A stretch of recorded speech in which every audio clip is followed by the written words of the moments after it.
Welcome to the BYP Response videos. I am working hard on my live tonight at 6 o'clock, reviewing Chris Bledsoe's book, UFO of God. And I've been derailed. Are you ready for a quick deep dive? This is blowing my mind because of what Colonel Alexander has said and others who are into the research of the UAPs and the UFOs, the multidisciplinary approach. I'm taking that seriously because all of the experts are fundamentally arguing for this approach. And I have just discovered an interview. It's an hour-long interview. I've got just a 10-minute clip that I want to share with you that absolutely fundamentally is the deepest dive into consciousness and my speculation on how it might coalesce with the UAPs. Why are there enormous increases of sightings going on over the course of the last 20 years of people from all over the world seeing these UAPs? George Knapp, I did a video on him just the other day, and he mentions his Russian research where he went to Russia and consulted with their UAP experts, and they absolutely have secret military files and secret government files, but he was able to talk to several of them, and he got an enormous amount of information on the huge amounts of UAPs around Russia. The one book I have on the sky people, I can't remember the name of the author right off the top of my head. She went down to Brazil and documented hundreds of UAP visitations in South America. We've got discussions happening here in the United States of America. My UK patrons in the comments are talking about the UAP showing up. I have friends and patrons from Australia who are videoing the skies 24/7 looking for UAPs.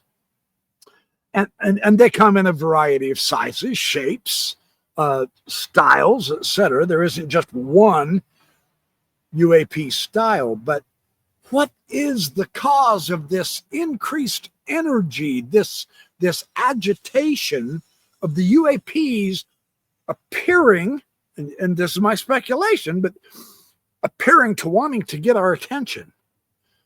Now, it's a worldwide phenomenon. They are seen coming out of the oceans. They are seen going into the oceans. They are seen on land.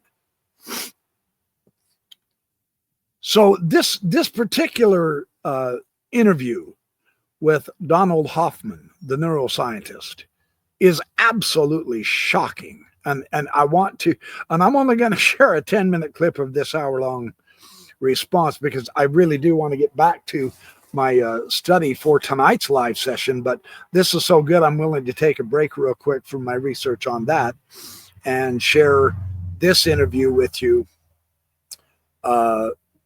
Absolutely tremendous material. I do want to read his information on him. This man is the real deal. He's a cognitive neuroscientist, the author of more than 90 scientific papers and 3 books, Visual Intelligence and the Case Against Reality. He is best known for his theory of consciousness. He received his PhD from MIT, joined the faculty of the University of California, Irvine in 1983. He's Professor Emeritus of Cognitive Sciences, author of over 100 scientific papers, 3 books. He received a Distinguished Scientific Award from the American Psychological Association for early career research, the Rostrum Rustum Roy Award of the Chopra Foundation, and the Trolland Research Award of the U.S. National Academy of Sciences. His writing has appeared in Edge, New Scientist, LA Review of Books, Scientific American. His work had been featured in Wired, Quanta, The Atlantic, and Through the Wormhole, and with Morgan Freeman. You can watch his TED Talk titled, Do We See Reality as It Is? And you can follow him on Twitter at Donald Hoffman. The man is the real deal. What is so remarkable to me is we are finding more and more scientists. I just bumped a video up last night on Federico Fagan, the inventor of the microchip, something in every one of our computers, the Intel microchip, and his mind-boggling experience that helped him see the incompleteness of his science through theorems and physicality, materiality, the grit in the universe. And now he's starting to weld science and spirituality. Now, this is blasphemy, according to classical science. Let's not hide the fact this is woo-woo. This has been labeled woo-woo for a long time. But more and more of the real scientists, you can't get better qualified than Fagan or Donald Hoffman. And there are many, many others coming out now, and they're saying, you know what? We are in a paradigm shift. The materialism aspect of science is not fundamental. It has given us many blessings in this life for which I truly am grateful for. This is not anti-science that Hoffman is discussing. This is enlargement science. That's my description of it, because I have no other way to describe what this man says. I apologize if I'm being unfair here to you, my audience, for just jumping in smack dab in the middle without the whole context of the first 40 minutes. I hope this isn't too deep for you. I will put the link of the interview in the description, and I would advise you to go watch it. Holy, I'm just saying. The tie-in with the UFOs is my speculation, because this gets into some very interesting stuff. Okay, I'm done blabbering. Let's see what Hoffman says, and I will intersperse my comments and my astonishment in parts of this take, because I had never quite thought of it this way before, and I suspect a lot of you haven't. But so many of you have commented that you really liked my last video on consciousness. This one you're going to love beyond incredible. Let's take a listen. A lot of this revolves around your theory of conscious agents as well. What is a conscious agent in really simple terms? Like, how would you describe that to someone hearing that for the first time? That's right. So our proposal then is that space-time is doomed. So space-time can't boot up consciousness. Why don't we start with consciousness being fundamental? Let's have a theory where consciousness is fundamental. No substrates whatsoever. Consciousness just is the fun. So if you're thinking about making a theory of consciousness, you might say, well, there's lots of stuff that theory has to do. There's qualia, there's choice, there's learning, memory, problem solving, intelligence, the self. There's tons and tons of stuff. What are you going to do? How do you build a theory of consciousness that's not emerging from some substrate, either causally or functionally?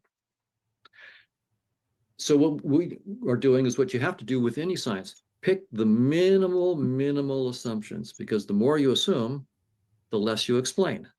So you want, this is Occam's razor. Do it with as little as possible. So we chose two things. There are experiences.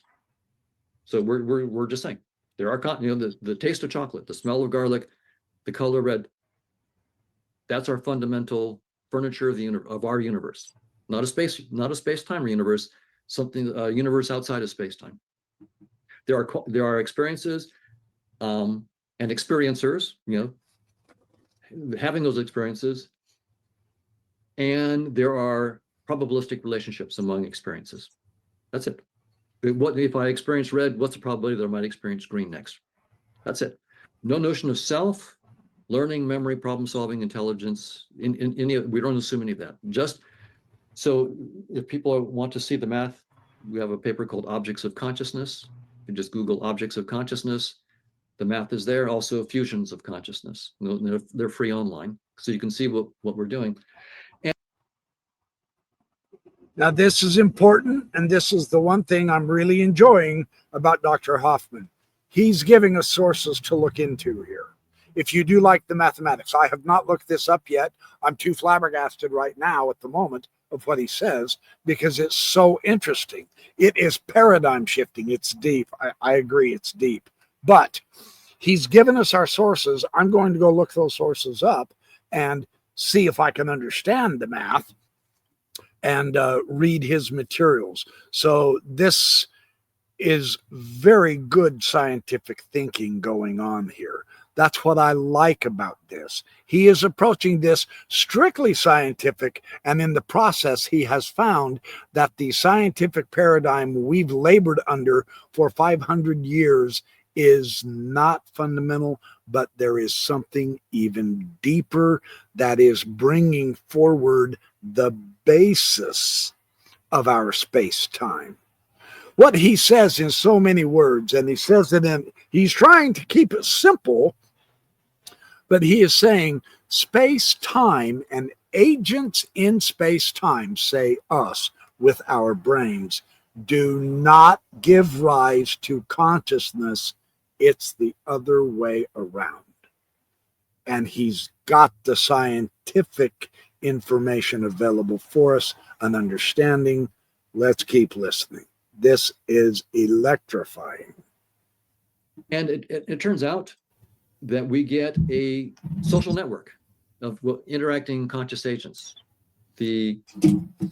I'll just say one sentence of math for those who want a little bit of beef. We model the spaces of possible experiences with probability spaces, measurable spaces, and the interactions, the probabilistic interactions among experiences with Markovian kernels. So, and it turns out our network model is computationally universal. So it means even though we don't assume learning, memory, problem solving, and so forth, we can build models of agents that only have our two little assumptions, experiences and probabilistic relationships among experiences. We can build models of learning, memory. Anything you can do with neural nets, you can do with conscious agent nets. They're equally powerful as neural nets. So we have networks of conscious agents, but the key difference is neural nets are inside space-time. They're networks of physical objects inside space-time. Conscious agent networks are networks of consciousnesses that have no physical substrate and are entirely outside of space-time, and that create space-time as one of the more trivial user interfaces that they use to interact with each other. So what we countenance is that our space-time, 3 dimensions of space, 1 dimension of time, is a fairly trivial headset that some conscious agents use to interact, right? Think about it like the Twitterverse. There are millions of users and billions of tweets. There's no way that anybody could read all the tweets or interact with all the users. So we have to have something that to calm things down, to make it understandable. And so we'll look at trends and so forth. But ultimately, what we'd like to have is some kind of like headset that allows us to see what's happening in Wisconsin versus Tokyo or whatever. And that's what space-time is. It's just a little headset, a little data compression scheme and data understanding scheme that some conscious agents use to understand their interactions with others. But I don't see any reason that is special. In fact, it seems to me one of the more trivial headsets. Why not have 50 dimensions of space? Why not have 50 billion? Why be stuck with space at all? So I think that once we get rid of our blinders and our addiction to space-time, which we're born with. So I understand how hard it is to get rid of it. But once we let go of that, then our scientific creativity can go where we want. And this is so important because I'm going to tie this into the UAP phenomenon. Is this what is making them so weird, so different? Are we interpreting the UAPs, their impressive technology? We've all seen the Fravor videos of those Tic Tacs, etc. They ran circles around the most stellar aircraft we have in existence at the time in 2004. Is this because it's just me talk. I'm exploring this, man. I don't have the answers. I'm exploring it with you and sharing my explorations because I enjoy your ideas in the comments also. We're all in this together. We don't have all the answers, but we're seeing a paradigm shift in science with the greatest scientists, the greatest inventors, Foggin, and now Donaldson, or Hoffman, I mean. So this is big, in my opinion. Are the UAPs beyond space-time? Is this part of their weirdness? Just something to think about. Let's keep exploring. This is really interesting to me, and I suspect it is to Okay, you. I'm still trying to wrap my head around this. So are we almost saying that a conscious agent exists beyond space-time, but uses space-time as a way to interact with other conscious agents in the same way that somebody with a virtual reality headset can interact with somebody in a game in another part of the world, for example? Is this what we're saying? That's exactly right. So that conscious agents themselves are the fundamental idea, and there's a whole, essentially an infinite collection of these conscious agents that interact. And we're writing a paper right now on a logic that ties them all together. So, so many spiritual traditions have an idea of one God or one Brahman or whatever they might want to call it, right? Some ultimate consciousness. And it turns out when we look at our conscious agents, we're starting off with little trivial ones, like this conscious agent has only one experience. It can only see red. That's all it can do. And this conscious agent, maybe it sees red and green, and this one has 20 experiences, and that one has 50, and we can, and so any experience that you can imagine, we can write down a probability structure for it and a Markovian dynamics for it, and we can have these interact. And when they interact, they can combine. You can take simpler agents and they combine in interesting ways to create more complicated agents. And so we get this combination logic that comes out of it. And we found, in studying this, we found a new mathematical logic on Markov kernels, the Markov chains that we're about to publish. It turns out that there's a logic on all possible Markov dynamics that hadn't been discovered before. It's a trace logic. For those who know about trace chains, I'll just give the definition. One kernel is less than another if it's the trace of the other. That turns out that one definition gives you a non-Boolean logic of all the Markovian kernels, which in our case gives us a non-Boolean logic of all possible consciousnesses. And what it does is it says there is, because it's non-Boolean, there's no single top consciousness. So there's not what most people would think of as God. Instead, it's far more interesting. There are an infinite number of directions in which you can go infinitely far in more and more complicated consciousnesses. So there's not one top direction, there's an infinite number of directions. And for me, now last night I brought up this infinity idea.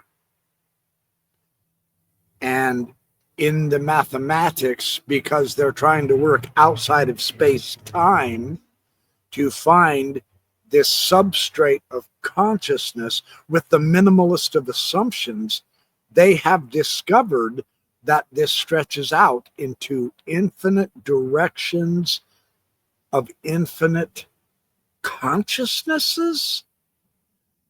If that doesn't shock you, I don't know what can. And I know we've got to try to comprehend infinity, and you can't, and all that. Try studying a few books. I'm going to do some videos on infinity. I promise, someday soon. It's the most mind-boggling. But this is we're exploring. We're trying to figure out, based on minimal assumptions, where the ground of reality is. And he's discovered with his team that it is not in space-time. If something comes from the outside of space-time, would we be able to comprehend it? Would we be able to communicate with it? Would we be able to? It would just seem so unrealistic. And is this why the skeptics are saying all of this stuff sounds like bullshit? Because we're lodged in space-time, in just these 4 dimensions. And it may come from beyond that. I don't know. But holy shish kebab, man, this is deep. This is really fascinating. If anything sounds closer to what I would think of by the meaning of God, that is much closer to than just having one little thing at the top, having an infinite number of directions. So, and by the way, I'm not smart enough to think of this. It was the mathematical logic of the trace order that forced me to let go of my baby thoughts about bigger and bigger consciousness, and it forced me to think in this new way. So that's the goal of science, is to get us out of our dogmatic slumbers and our old ways of thinking, and then force us, kicking and screaming sometimes, to see a bigger picture. And again, if I can interrupt just briefly, I personally am not seeing this as anti-God or anti-religion or anti-Jewish or whatever.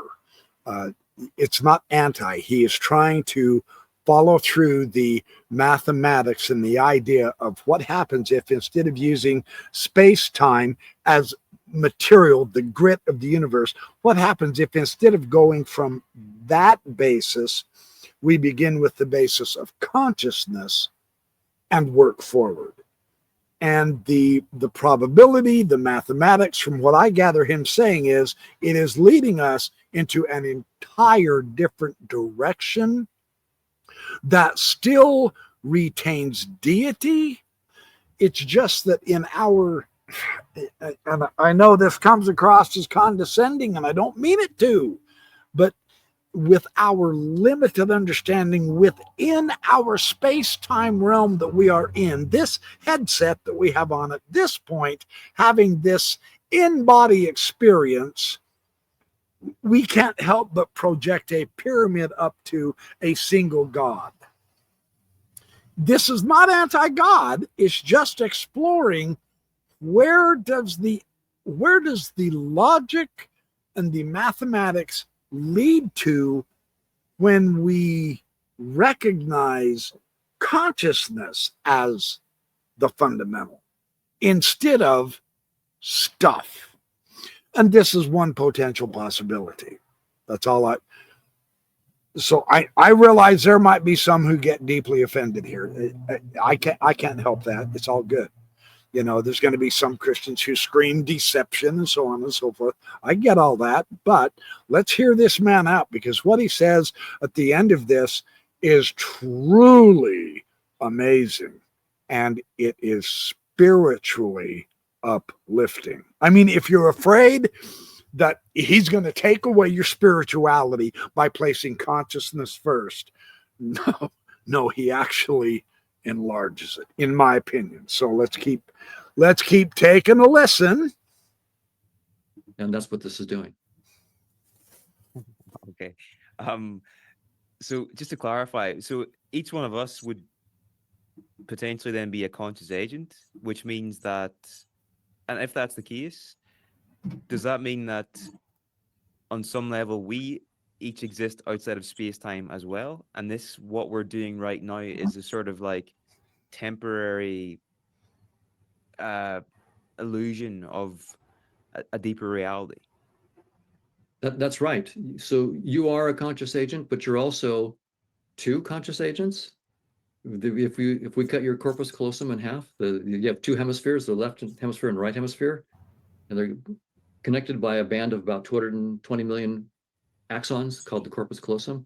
And a friend of mine, Joe Bogan, was a surgeon who, to help people with epilepsy, sometimes had to go in and cut the corpus callosum and separate the two hemispheres. That helped with some problems with epilepsy. But what they found when they studied these people was that the right hemisphere, you could talk to just the right hemisphere or the left hemisphere. And in one person, for example, I think the right hemisphere was an atheist and the left hemisphere believed in God. And the right hemisphere wanted to be a race car driver. The left hemisphere wanted to be a draftsman, have a desk job. So, and the two hands, it turns out the right hemisphere controls the left hand and the left hemisphere controls the right hand. And sometimes the two hands fought. They would fight with each other because they maybe the person was making an omelet and one hemisphere wanted to have an egg and the other one didn't want to have an egg and would try to ruin the omelet so it wouldn't be able to be cooked. So you're one conscious agent, but apparently we have evidence that you're also two. But I think that you're infinitely many, potentially infinitely many conscious agents. There's this whole network of interacting conscious agents. And at the same time, you are the one with the whole. Maybe I shouldn't call it the one, but maybe the whole consciousness. In some sense, you are the whole consciousness looking at itself through a particular trivial space-time headset, and your body is just a little avatar.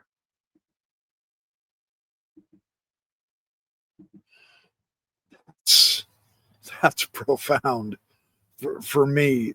It is exactly this type of a discussion that the hope is that it's going to help us realize how valuable we really are, for real, every one of us on this entire planet. We are infinite consciousnesses, which means we're the whole show.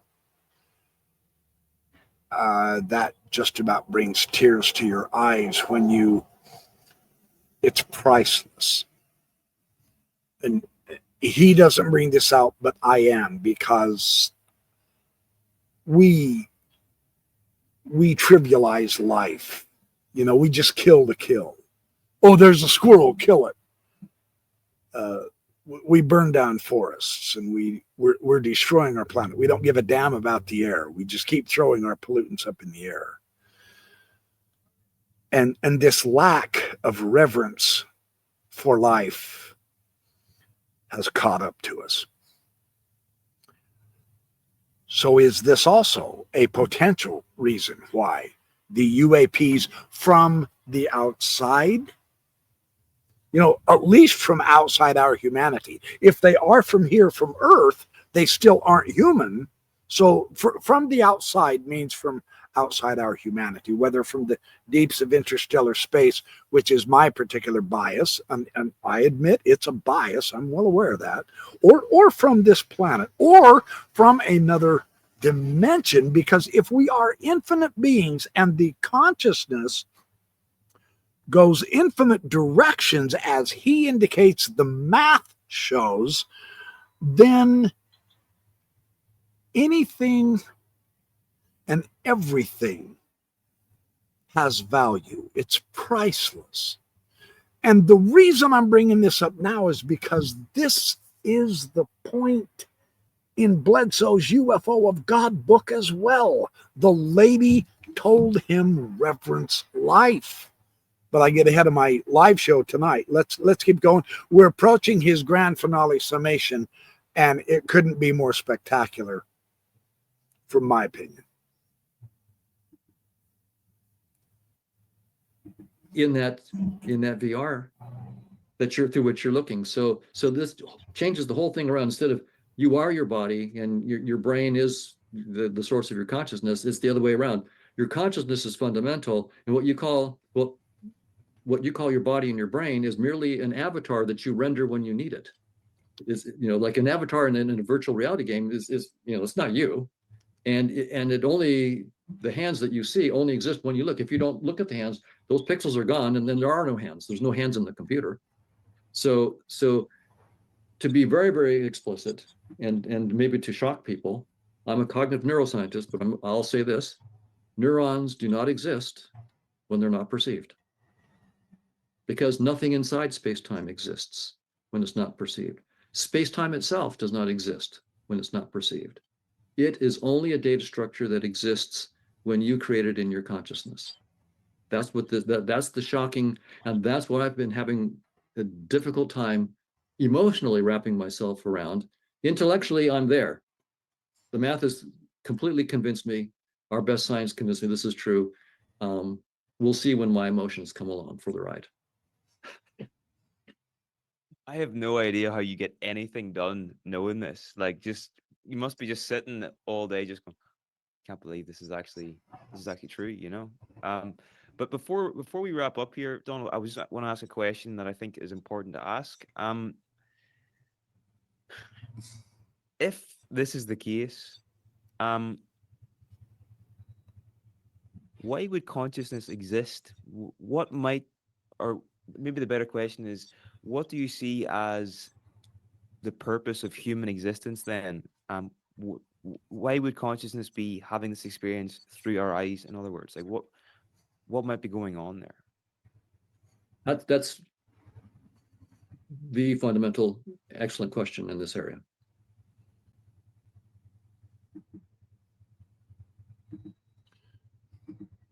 I just want you to recognize Hoffman's pause here. We're talking about the deepest questions. And that's what makes these types of discussions so awesome, because we as a society are so distracted. Everything gets in our way, from the advertisements on television, which is just commercial pornography. You don't need any of that crap. And yet they convince us time and again, oh, you have to work for a living so that you can go buy stuff. It's just stuff. And it's not even fundamental. It's technically, in this discussion, he says it's not even real. So here we are approaching the abyss. Is it endless death and doom, or does it lead to a greater reality? That's the question. Let's see his answer.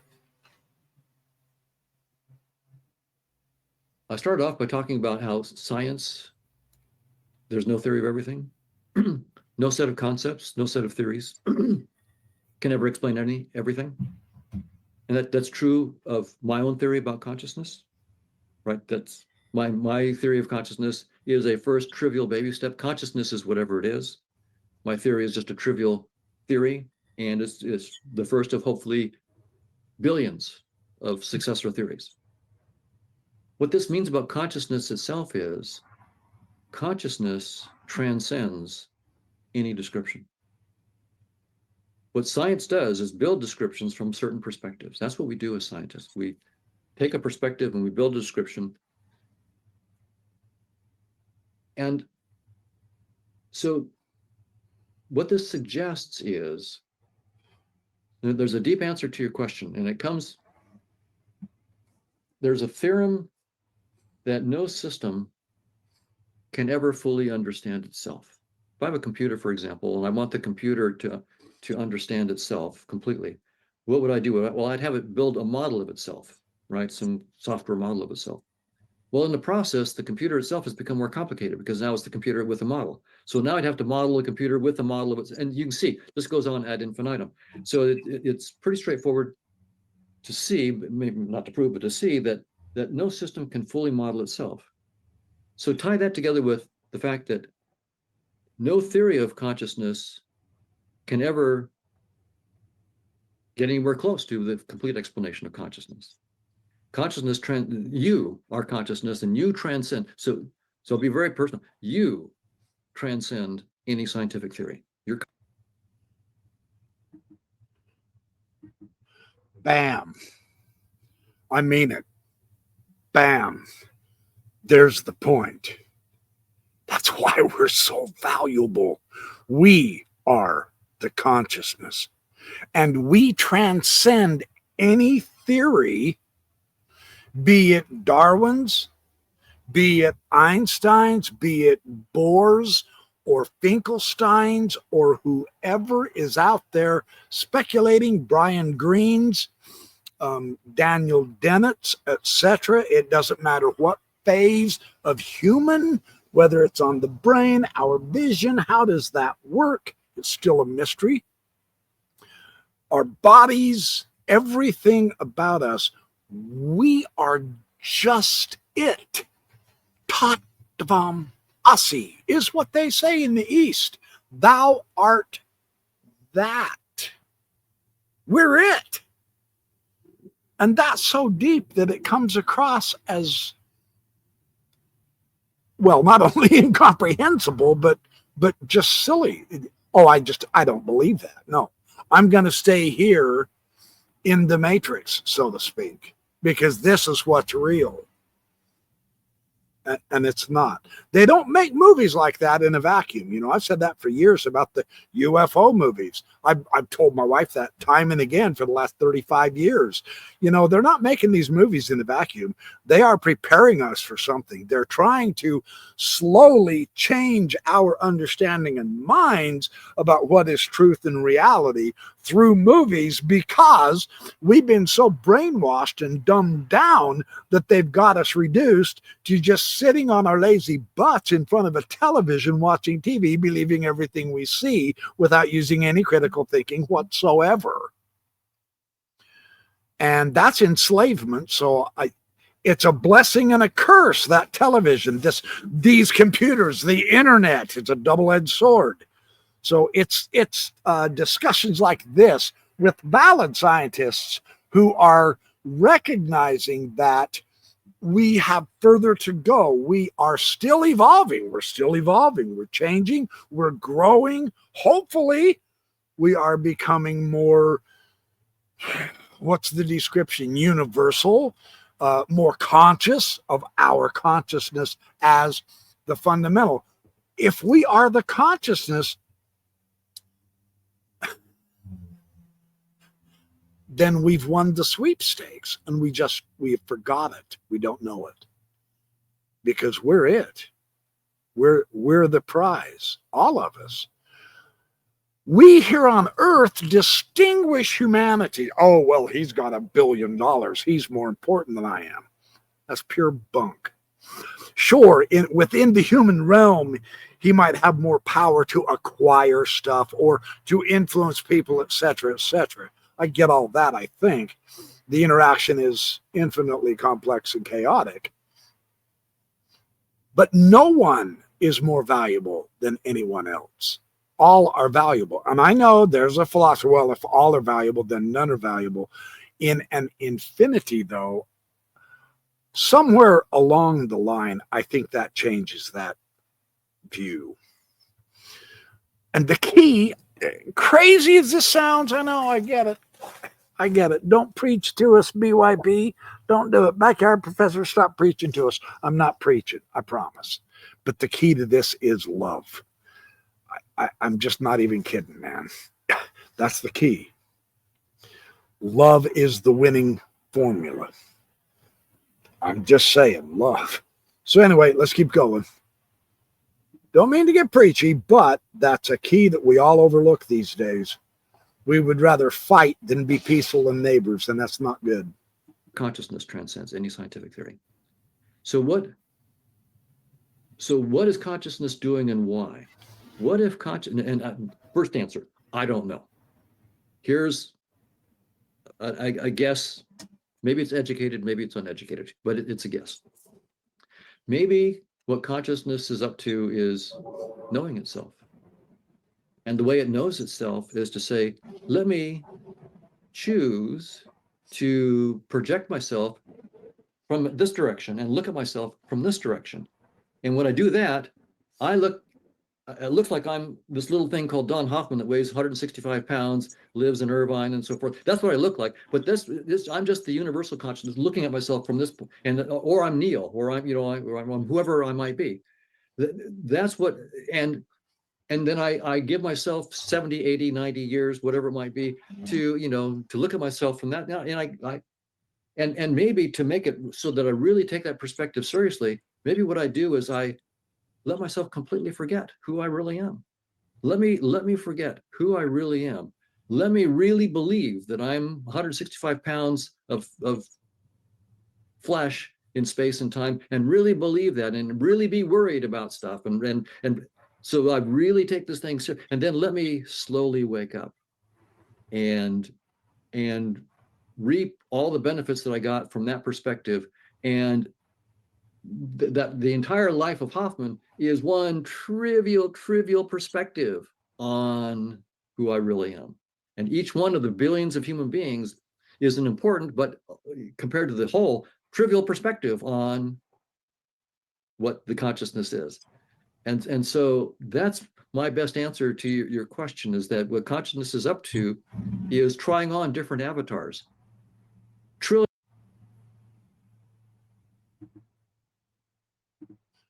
That's got to be one of the most staggering explanations I've ever heard. Wow, the way he puts that is something else.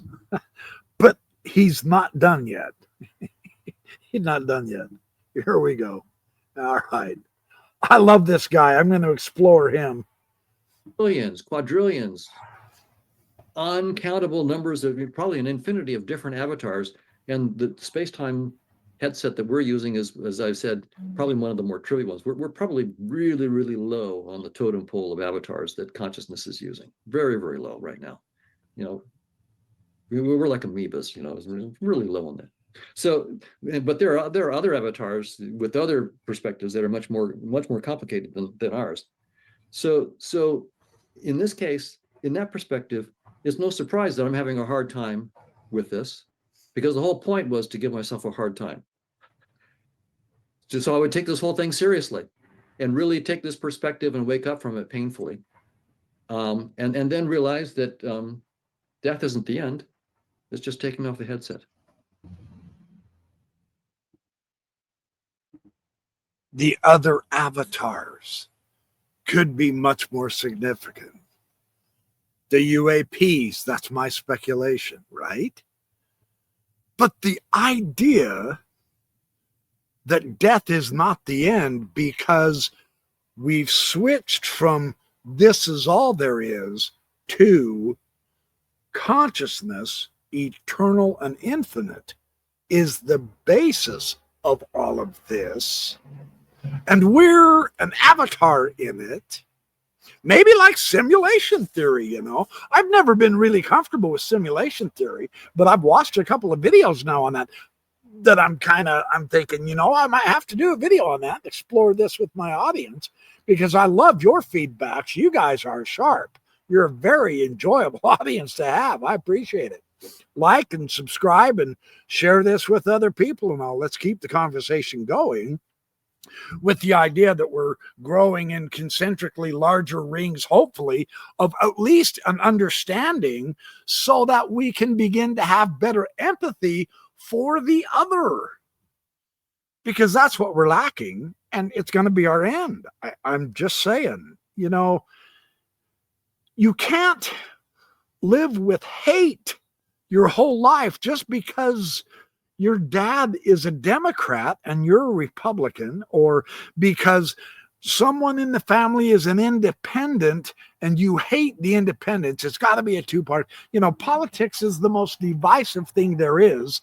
So can't we move on beyond that and enlarge our perspective and recognize there is so much more to truth and goodness and peace and comfort and love than just worrying about, well, who are you? What are you? Well, I'm Jewish. Oh, you're one of them. Or I'm Christian. Ooh, you're one of them. We have a tendency to label And that causes more problems than it helps.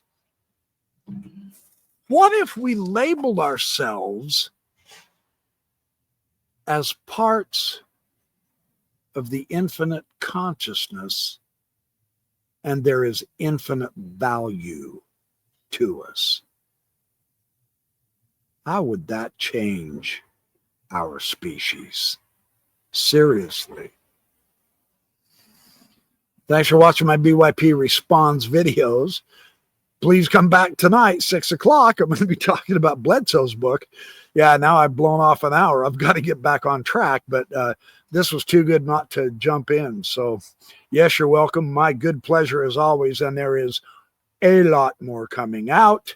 Appreciate all your attendance. I appreciate all your excitement with me. I love having fellow explorers trying to understand the cosmos, trying to understand who we are and our place in it. I mean, come on. That's what makes life fun, right? I'm just saying.